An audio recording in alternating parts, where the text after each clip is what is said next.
The iPhone 18 Pro Max has just reached a major milestone. A new supply chain report claims mass production is now underway, with Foxconn rapidly recruiting workers ahead of Apple's September launch. But there's something unusual about the phone Apple is preparing. Despite some of the biggest upgrades we've seen in years, the iPhone 18 Pro Max could come with 3 controversial compromises, and one of them could be especially disappointing for people waiting for Apple's most premium flagship. So what exactly has Apple changed? And are the upgrades good enough to make those 3 problems worth accepting? Let's start with the first problem. The iPhone 18 Pro Max could become noticeably heavier. Recent leaks put it around the 240-gram mark, potentially making it one of Apple's heaviest iPhones. But there's a reason for that extra weight.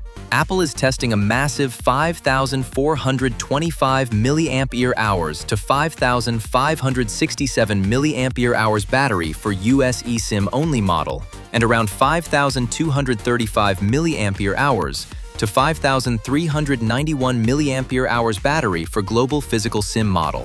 Combined with improved efficiency, this could give the iPhone 18 Pro Max some of the best battery life we've ever seen on an iPhone. And that's where we reach problem number 2, thickness. Reports suggest the iPhone 18 Pro Max could approach 9 millimeters.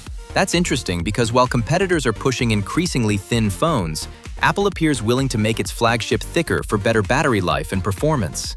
And what's powering all of this could make that trade-off easier to accept. The iPhone 18 Pro Max is expected to debut the A20 Pro chip, built on TSMC's advanced 2-nanometer process.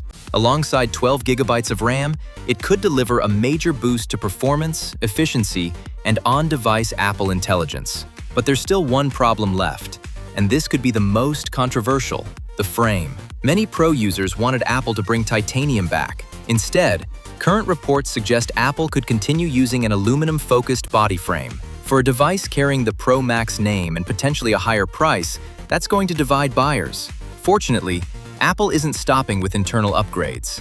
The dynamic island is expected to become significantly smaller, with some Face ID components potentially moving under the display. That could give the 6.9-inch screen a much cleaner look, and the camera could be an even bigger upgrade. Apple is reportedly testing a 48-megapixel main camera with variable aperture technology, allowing the lens to physically control how much light reaches the sensor. The iPhone 18 Pro Max could be heavier, thicker, and still use aluminum. But in return, buyers may get a much larger battery, the 2-nanometer A20 Pro chip, 12 gigabytes RAM, a cleaner display, and one of Apple's biggest camera upgrades in years.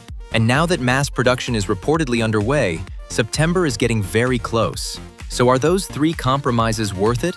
Or should Apple bring titanium back and focus on making the Pro Max lighter? Let us know in the comments below. With that being said, I'll see you guys in the next video.